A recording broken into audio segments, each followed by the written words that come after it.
The following quote comes from a passage within the Jedi Path entitled Lightsabers, Their Construction and Use by Jedi Battlemaster Asajj Ventress. The act of constructing a lightsaber is more than an act of loyalty to the organization that has stood for 1,000 generations. It is an opportunity to make a saber of one's own. The Jedi strive for consistency in manner and dress, but they do not make rules for this most personal of weapons."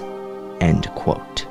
While every lightsaber is, in its own way, unique, there have been a select few that have featured distinctive modifications tailored to one and only one specific individual. Today, we will be counting down the top 6 unique / one-of-a-kind lightsaber designs. Just to be clear, the sabers featured on this list are the only ones of their kind, featuring design aesthetics that distinguish them from all other lightsabers. While certain variants, such as the crossguard or the light pike, were scarce, they were still utilized by a handful of Jedi and Sith over the generations, while the sabers here are tailored to one specific individual.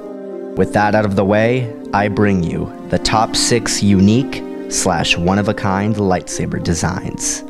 Let's begin. Number 6. Darth Zannah's Saberstaff. Kicking off our list is perhaps the least radical one-of-a-kind lightsaber, the Saberstaff wielded by the Sith Lord, Darth Zannah. Constructed by the 14-year-old Zannah in 996 BBY, the weapon was designed specifically for the practice of Form 3 lightsaber combat.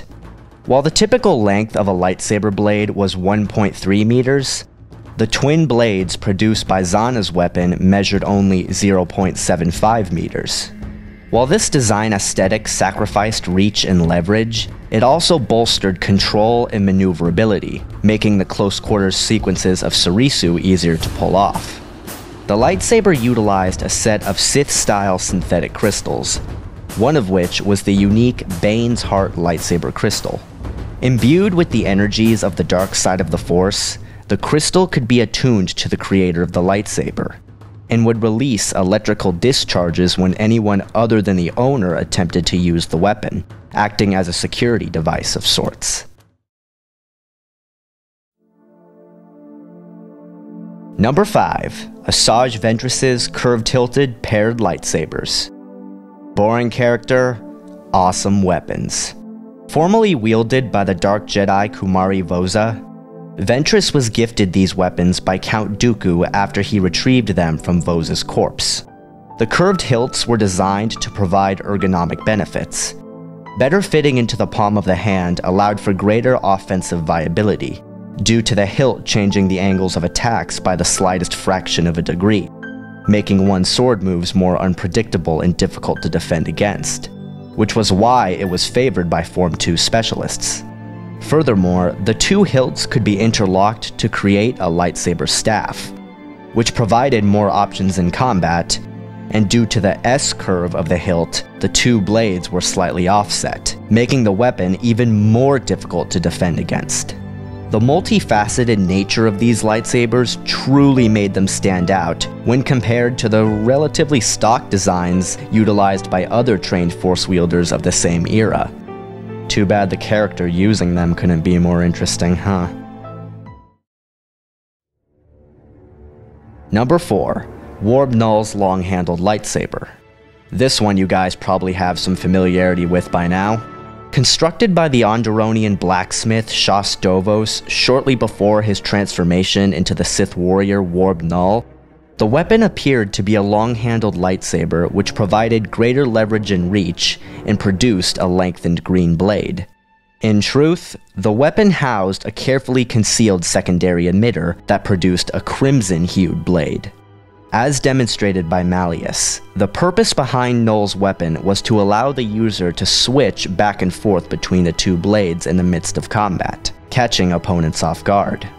When the secondary blade was engaged, the lightsaber would toggle and refocus the power from one end to the other, in effect deactivating one side and activating the other, making it impossible to utilize both blades simultaneously in vein of the traditional double saber.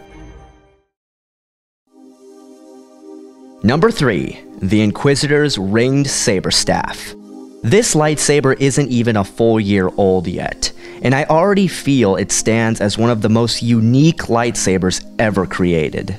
Built by the Palauan Inquisitor at an unspecified date, the Saberstaff featured a plethora of unique modifications that greatly distinguished it from the traditional design. To start with, unlike the customary Saberstaff, which had a handle measuring roughly double that of a standard saber, the hilt of the Inquisitor's lightsaber was shortened to that of a standard blade, allowing it to be comfortably wielded as a standard lightsaber when only one blade was triggered.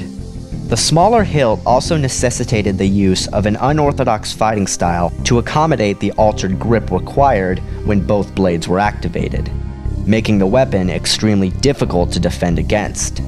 The weapon also featured a circular protrusion on one side that acted as a sort of crossguard to better protect the wielder's hands. But that's not what the Inquisitor's Saberstaff is known for, is it? No, most people know the weapon because of this.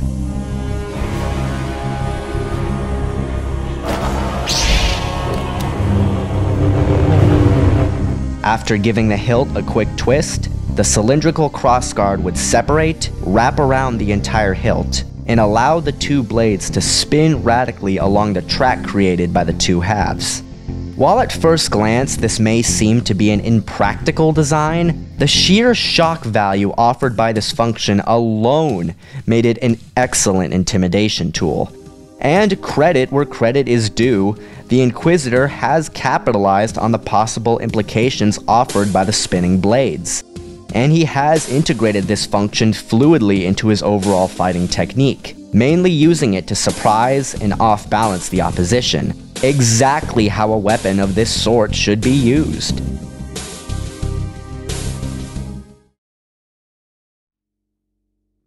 Number 2. The Dark Lady of the Sith, Lumaya's Light Whip.